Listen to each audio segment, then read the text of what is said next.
इतना अकाल सूखा कि इतने में ही सब जीव जंतु मनुष्य शरीरधारी बहुत मर जाते हैं।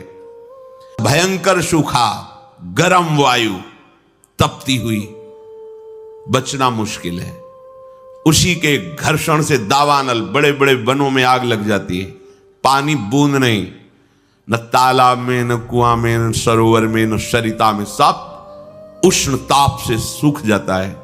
बिना पानी के, बिना अन्न के तड़प तड़प करके जीव मरते हैं। कितना भयानक कष्ट है प्रलय में। हमें तो कष्ट ही कष्ट है।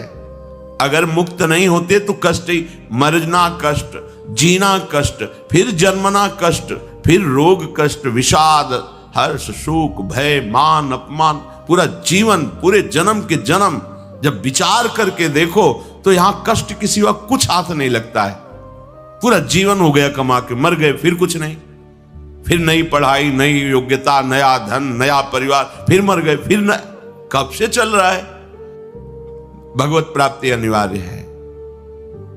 अगर ये सुनकर के तुम्हें भय नहीं लग रहा तो भगवान की माया ने विशेष जकड़ रखा है।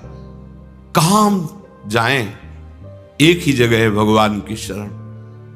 हमारी कितनी दुर्गति है, हम सोच नहीं पा रहे। कब मर जाए कोई पता नहीं। कोई हमारा मित्र है, पता नहीं।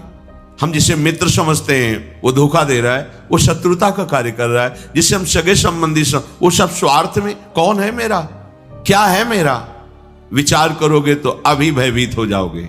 और भयभीत होना मंगल है, क्योंकि जो शभीत आवा सरनाई, रखियो ताहि प्राण की नाई। यदि भयभीत होकर भगवान की शरण में चले जाओ तो भगवान जैसे अपने प्राण बहुत दुलारे होते हैं, ऐसे शरणागत का दुलार श्री भगवान करते हैं। एकमात्र हमारे बचने का उपाय भगवान के वचन से समझ लीजिए। वो कह रहे मामेव ए प्रपद्यन्ते माया में ताम तरंती।